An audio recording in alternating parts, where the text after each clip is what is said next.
Y esa hipótesis, a pesar de que ya habíamos platicado un poco acerca de la hipótesis, aquí vamos a hacer unas puntualizaciones muy importantes para que ustedes las tengan en cuenta al momento de redactar su hipótesis, al momento de configurar su hipótesis.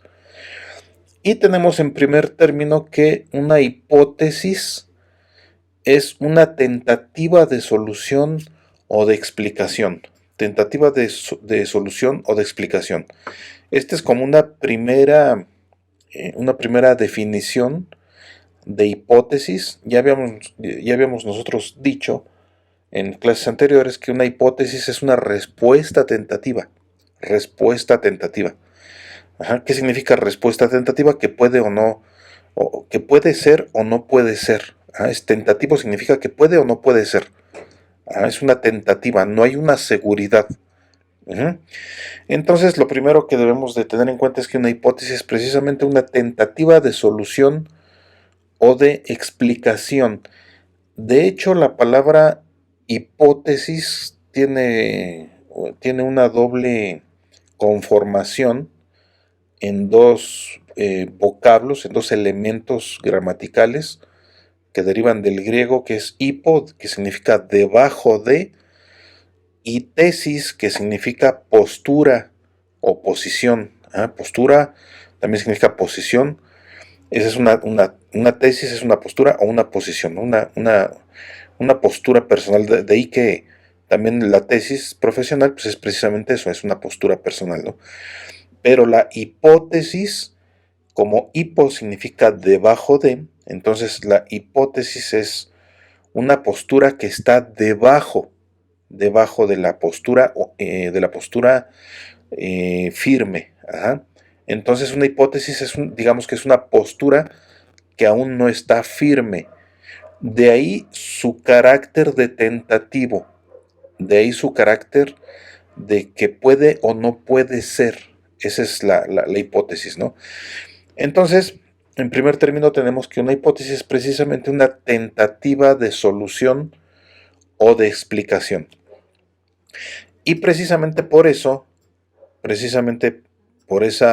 característica de que es una tentativa de solución o explicación, una hipótesis no es necesaria en investigaciones de carácter descriptivo.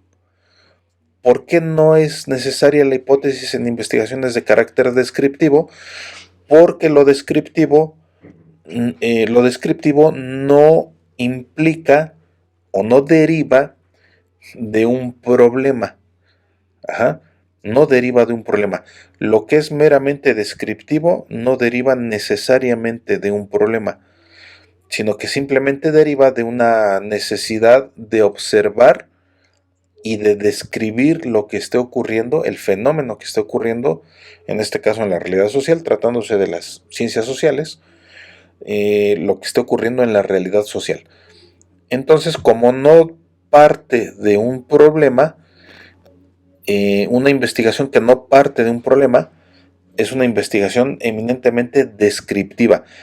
Y esto de descriptivo pues está considerado como uno de los primeros niveles, si no es que el primer nivel de investigación, el primer nivel investigativo que se considera por parte de los metodólogos, que en alguna ocasión también ya lo habíamos comentado.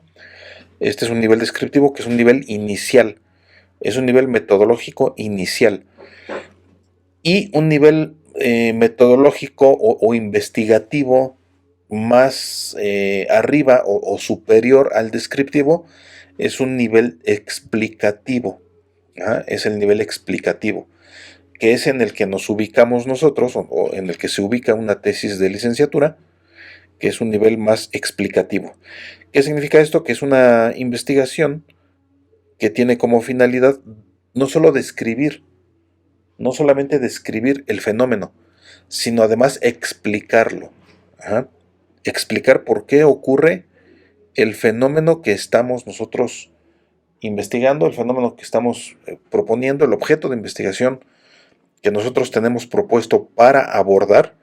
Necesitamos explicarlo, explicar por qué ocurre y también explicar de qué manera en esta En este acto de explicar por qué ocurre un fenómeno, va implícita la forma o más bien la solución para explicar cómo se puede resolver ese problema.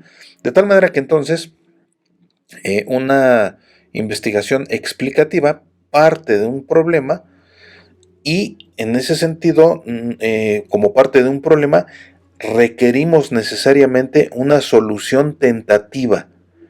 A nivel de protocolo requerimos de una solución tentativa o lo que es lo mismo, requerimos de lo que se llama hipótesis.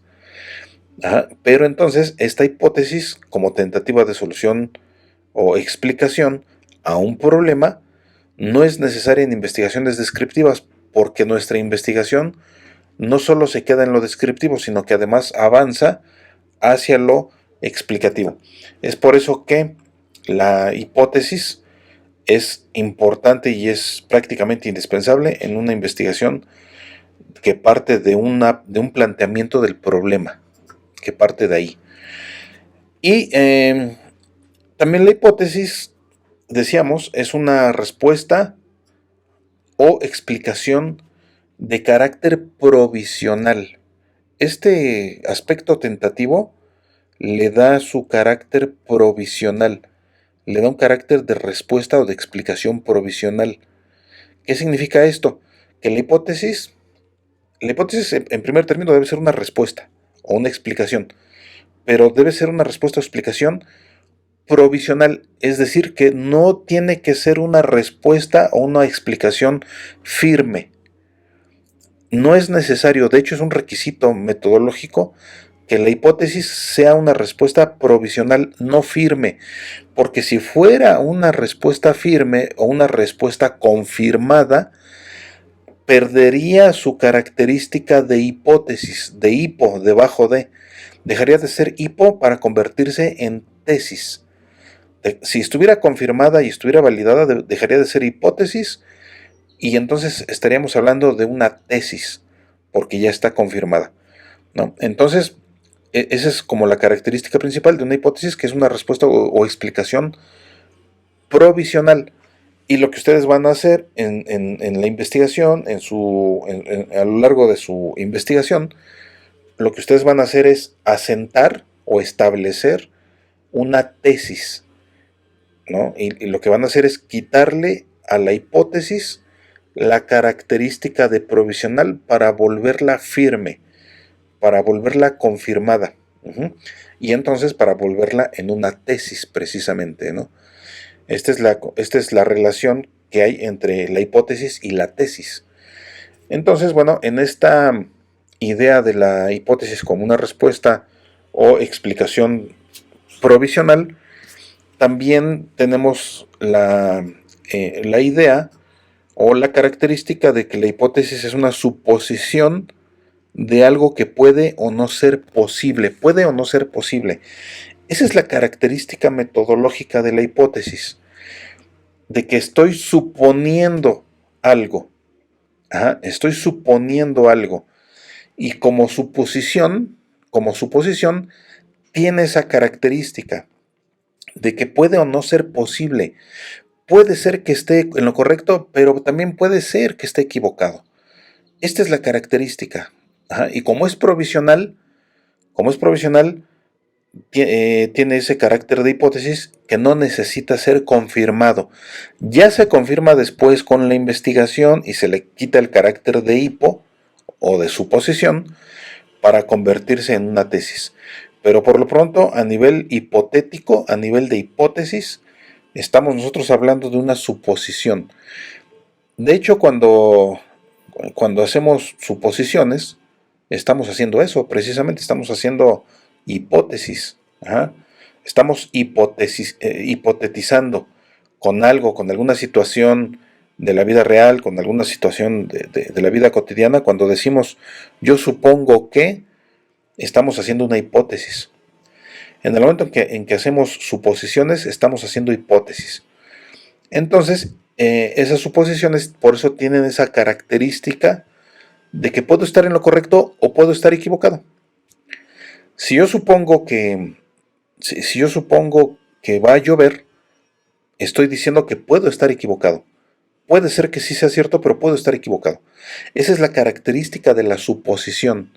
Ajá.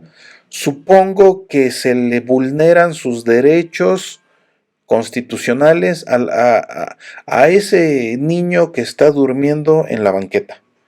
Pero yo lo estoy suponiendo apenas, ¿no? Como lo estoy suponiendo apenas, puede ser que esté equivocado o puede ser que esté en lo correcto, pero no lo vamos a saber hasta que no lleve a cabo una investigación y hasta que no se vuelva una tesis. Ajá. En este momento apenas estoy yo en la aptitud de solamente suponer que se le están vulnerando sus derechos constitucionales o sus derechos humanos de una vivienda digna y decorosa, ¿no? Pero a este nivel de suposición no puedo yo afirmar nada. Vean ustedes cómo hay un contraste entre una suposición, que es una hipótesis, y una afirmación. Yo no puedo afirmar, solamente puedo suponer. Ajá, yo supongo. Y entonces, bueno, se vuelve una hipótesis, se vuelve una suerte de afirmación, pero no comprobada, no confirmada. ¿Por qué? Porque es algo que puede o no ser posible, puede algo que puede o no ocurrir en la vida real. Y entonces, lo primero que debemos nosotros tener en cuenta para una hipótesis, no solamente para su formulación, sino también para su redacción, ¿no? Para redactar o para su diseño de la hipótesis, es que esta debe ser primero un enunciado. La hipótesis es un enunciado. Ujú. Es un enunciado con sujeto, verbo y predicado. O también se considera que una hipótesis debe ser una proposición a la manera de las proposiciones que se forman gracias a la lógica, que tiene por supuesto también un sujeto, un verbo y un predicado, o lo que también se llama un juicio desde la perspectiva de la lógica, desde el punto de vista lógico, no desde el punto de vista jurídico. Ajá.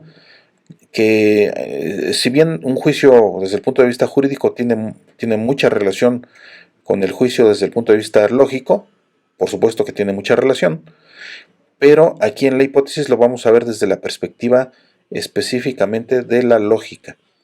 Entonces una hipótesis es un enunciado, una proposición y también un juicio. Y recordemos que un juicio desde la perspectiva de la lógica está estructurado con un sujeto, una cópula y un predicado. Y la cópula es un verbo, pero la cópula en un juicio desde la perspectiva de la lógica es específicamente el verbo ser o estar. De ahí se deriva el juicio desde la perspectiva de la lógica, por supuesto, ¿no? Entonces, cuando en un juicio o cuando en un enunciado utilizamos el verbo ser o estar, estamos nosotros específicamente emitiendo un juicio desde la perspectiva de la lógica. Entonces, esta es la estructura de la hipótesis y bueno, no es privativo, por supuesto, no es privativo de la hipótesis, no significa que esta estructura gramatical o semántica sea exclusiva de la hipótesis. Por supuesto que no, porque los enunciados o las proposiciones o los juicios, desde la perspectiva de la lógica, también son utilizados en otros ámbitos o en otras estructuras gramaticales o semánticas, sobre todo del área del derecho, ¿no? Sobre todo del área de lo jurídico, por supuesto. Entonces no es privativo, pero sí deben ustedes tener en cuenta que una hipótesis se tiene que conformar de esta manera. Ahora, ¿cuál es la característica principal de ese enunciado, de esa proposición o de ese juicio? ¿Cuál debe ser la característica? Ya dijimos que la primera característica de la hipótesis es que es provisional. Eso ya lo dijimos. Es provisional. Es una suposición. Cuando yo hago una suposición, puede que esté equivocado o puede que esté en lo correcto.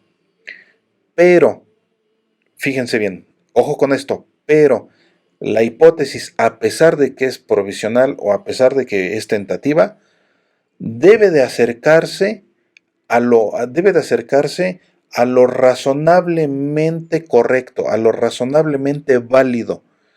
Es decir, debe ser aceptable o plausible. Aceptable o plausible. ¿Qué significa esto? Que a pesar de que nosotros sabemos que la característica principal de una hipótesis es de que puede ser correcta o incorrecta, o sea esa característica de provisional o tentativa, a pesar de eso, debemos nosotros de razonablemente acercarnos en el diseño de nuestra hipótesis, acercarnos a lo aceptable o a lo plausible. Ajá. Debemos acercarnos a eso, ¿no? Y esto, bueno, esto nos lo permite, por supuesto, en primera, la observación que tenemos del mundo circundante, de la realidad circundante. En segunda, también nos lo permite el cúmulo de conocimientos y de experiencia que tengamos en el área de conocimiento de la que se trate, ¿no? En este caso, en el área del derecho. Y con esto nosotros vamos a poder emitir hipótesis, que son enunciados, ¿no? Enunciados, proposiciones o juicios. Vamos a poder emitir hipótesis que si bien son tentativos y provisionales, pero que también son aceptables o plausibles. Por eso la hipótesis debe ser aceptable o plausible. ¿Qué significa esto? Que una hipótesis no debe de ser descabellado, ¿no? Así una idea descabellada, una idea que tendría que ser desechada desde un principio, ¿no? Una idea inaceptable, ¿no? Imposible, inadmisible, prácticamente si estamos hablando de una hipótesis que plantea algo que prácticamente es imposible, pues entonces no reúne esta característica, ¿no? Entonces, si nosotros dijéramos, por ejemplo, que, que las personas que viven en la calle, las personas que viven en la calle tienen vulnerados sus derechos constitucionales de una vivienda digna y decorosa, pero también tienen vulnerados sus derechos su derecho humano a la vida, ¿no? A lo mejor esta hipótesis, a lo mejor ya sale de lo plausible, ¿no? Sale de lo plausible, sale de lo aceptable, ¿no? A lo mejor sí podríamos nosotros razonablemente aceptar y admitir que estas personas que viven en esas condiciones, pues sí se les vulnera su derecho a una vivienda digna y decorosa. Pero si hablamos de que se les está vulnerando su vida, ahí sí como que parece ser muy forzado y parece como que no sería tan plausible, ajá, tan admitible. Entonces, aquí debemos de tomar en cuenta el significado de plausible. Plausible significa atendible, admisible o recomendable. Ajá. Entonces, una hipótesis debe ser atendible, o sea, que no sea algo garrafal, así, algo descabellado, ¿no? Extremosamente descabellado, ¿no?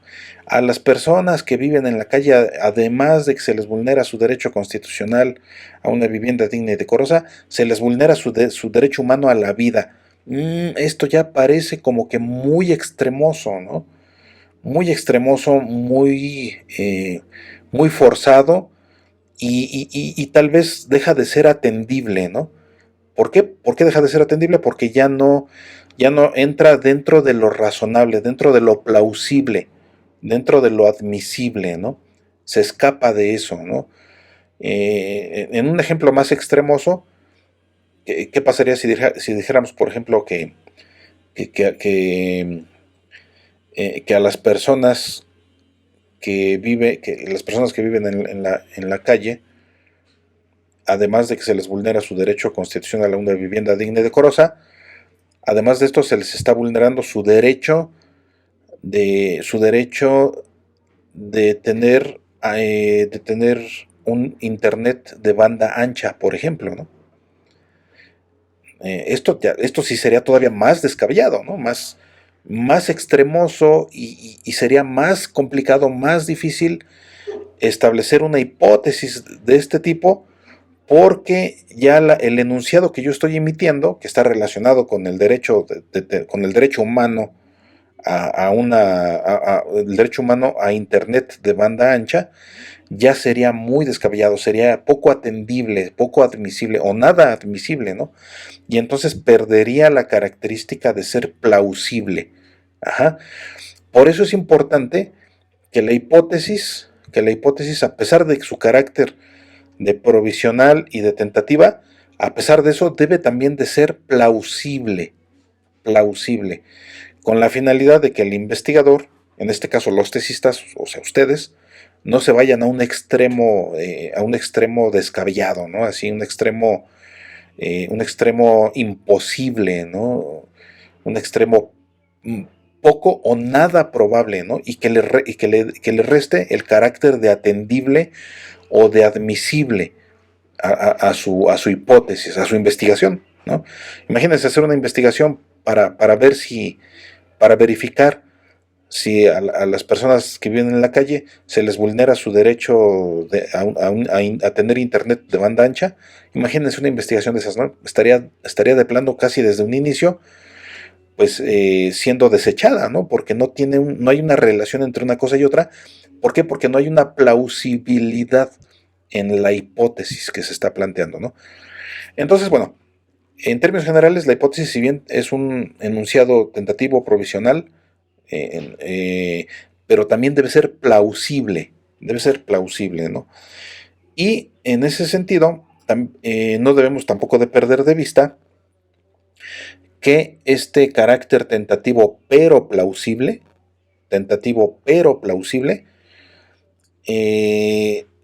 es un enunciado no verificado. Esto de tentativo o provisional pero plausible implica que todavía no hay una verificación de lo que se está hipotéticamente diciendo.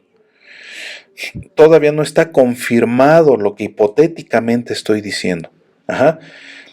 Esa suposición que yo dije todavía no está confirmado, ¿no? Todavía no está confirmado. Si yo supongo que las personas de la calle, que viven en la calle, se les vulnera su derecho a una vivienda digna y decorosa. Todavía no está verificado, ¿no? Todavía no está confirmado. ¿Ya lo confirmaste? No, pues que todavía no. Ok. ¿Y por qué no lo has confirmado? Porque estoy apenas estoy hipotetizando, apenas estoy suponiendo estoy suponiendo lo que está pasando con ese fenómeno social, con este fenómeno que yo observo de la realidad social, ¿no? Entonces, esta hipótesis debe tener esa característica de que es un juicio o un enunciado, un juicio, no pierdan de vista que es un juicio desde la perspectiva de la lógica, o un enunciado no verificado, no confirmado, no validado.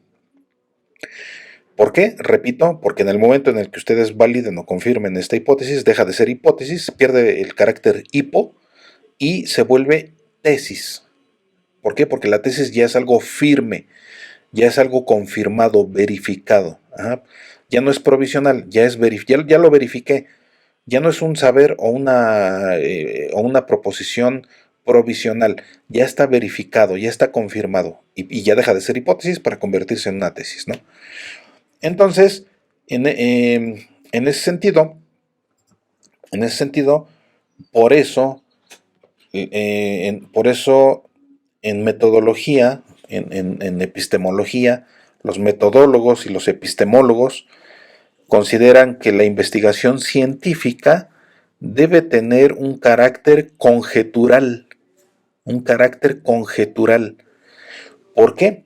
Porque una investigación científica parte de una conjetura. Bueno, parte de un problema. Esto ya lo dijimos desde un principio, desde el inicio de la clase. Parte de un problema, pero ese problema va ligado a la conjetura. ¿Ah? ¿Por qué? Porque tenemos un problema que observamos en la realidad social y sobre ese problema vamos a hacer una conjetura. ¿Y qué es una conjetura? Es un juicio derivado de indicios u observaciones. Ajá, de ahí lo derivamos. Pero esa conjetura sigue siendo provisional, sigue siendo tentativo. Yo estoy conjeturando, cuando hago una hipótesis, cuando hago una suposición, en realidad estoy haciendo una conjetura, que es un juicio que deriva solamente de indicios, fíjense, de indicios o de observaciones. Pero todavía esos indicios o esas observaciones todavía no me dan, todavía no me alcanzan o todavía no le pueden dar o alcanzar al investigador o al tesista para poder afirmar algo, ¿no? Todavía estamos a un nivel conjetural, ¿no? A mí me parece que ese niño que vive que vive en la coladera o en el basurero, a mí me parece que se le están vulnerando su derecho constitucional a una vivienda digna y decorosa. ¿Cómo es que emito este juicio? Porque estoy teniendo indicios. ¿Cuáles son los indicios? ¿Cuáles son los indicios que yo tengo? Los indicios o las observaciones que yo tengo, bueno, pues es que estoy viendo al sujeto, ¿no? Cómo está viviendo y veo que duerme no en una cama, sino en el piso o en la tierra, y estoy viendo que esto no tiene, a priori, estoy viendo que esto no es congruente con lo digno o con lo decoroso que debería de ser una vivienda. ¿Cómo debería de ser una vivienda digna? A priori, o sea, derivado de lo que yo tengo, del conocimiento previo que yo tengo, de los indicios y de las observaciones, a priori yo podría decir que lo digno y lo decoroso al menos debe consistir en tener, por ejemplo, agua potable, en tener una cama, en tener tal vez un refrigerador, un techo, por supuesto, un techo, ¿no? Un techo para que no me caiga la lluvia, ¿no? Para que no me pegue el frío, el aire, ¿no?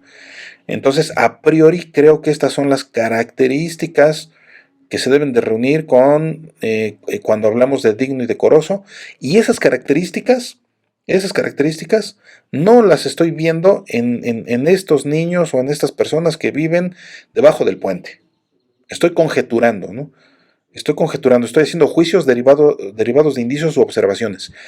Y vean, todavía a este nivel, todavía en este momento, en este nivel conjetural, todavía sigue cumpliéndose el carácter de tentativo, el carácter de provisional, el carácter de que puede o no puede ser. ¿Puedo estar equivocado? Sí, pero ¿puedo estar en la razón? Sí, también.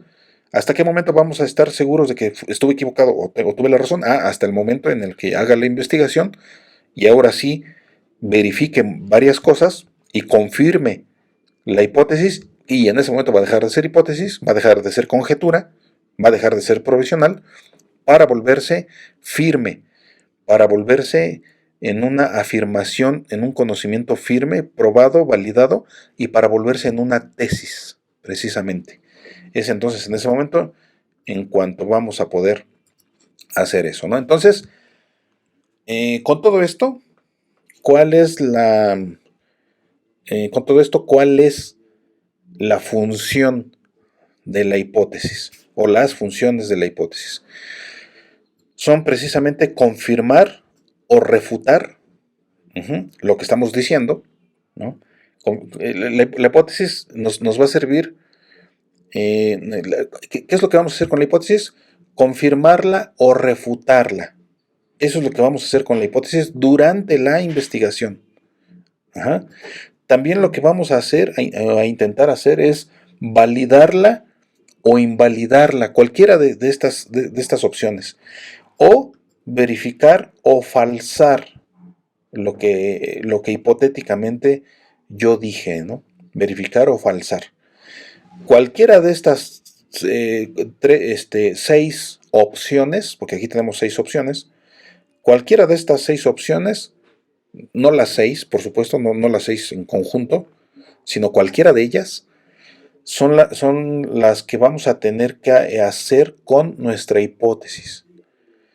Al grado de que, por ejemplo, en un examen recepcional, es muy posible, es muy es muy posible y probable también que el sínodo les pregunte a ustedes si la hipótesis que establecieron en su protocolo de investigación fue confirmada o fue refutada. Tal vez les pregunte el sínodo si su hipótesis fue validada o no. O tal vez les pregunte si su hipótesis fue verificada o fue falsada. Cualquiera de estas les puede preguntar el sínodo y ustedes tendrían que responder si fue confirmada o refutada o validada, invalidada, verificada o falsada. Cualquiera de estas cosas, ¿no? Y obviamente tienen que decir por qué, por supuesto. Entonces, ¿qué es lo que hacemos con la hipótesis? Cualquiera de estas 6 opciones es lo que nosotros vamos a hacer precisamente con la hipótesis. Y esto es derivado de que la hipótesis, en su carácter de provisional, en su carácter de tentativa, de respuesta tentativa, en ese carácter, lo que nosotros tenemos que hacer es quitarle lo tentativo, quitarle lo provisional. ¿Cómo se lo quitamos? ¿O en qué momento se lo quitamos? Cuando confirmamos lo que la hipótesis dice. O, por el contrario, cuando refutamos lo que la hipótesis dice, ¿no? Tal vez al finalizar la investigación, tal vez lleguemos a la conclusión de que efectivamente ya de forma válida y de forma firme, podamos decir que los derechos, o el derecho constitucional de las personas que duermen debajo del puente a una vivienda digna y decorosa está vulnerado. Ya lo estoy diciendo con toda firmeza. Y ya no es una hipótesis, ahora es una tesis.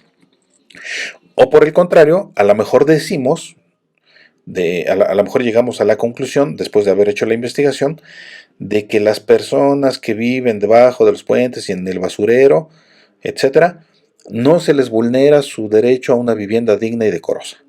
A lo mejor llegamos a esa conclusión.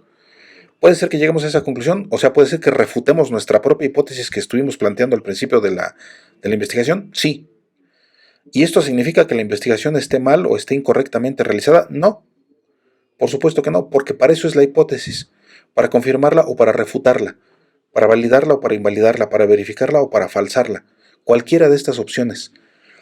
Y no significa si tenemos una hipótesis en un inicio y al finalizar la investigación nos damos cuenta de que la hipótesis estaba mal, o sea, la estamos invalidando, eso no significa que la investigación esté mal. Al contrario, significa que la investigación está bien, porque para eso es la hipótesis y para eso es la investigación precisamente, ¿no? Entonces, esto, repito, está dado gracias a el carácter provisional de la hipótesis, al carácter tentativo de la hipótesis, y lo que tenemos que hacer con la investigación es quitarle ese carácter provisional y tentativo para volverlo firme y para pasarlo de hipótesis a tesis. Eso es lo que tenemos que hacer, ¿no?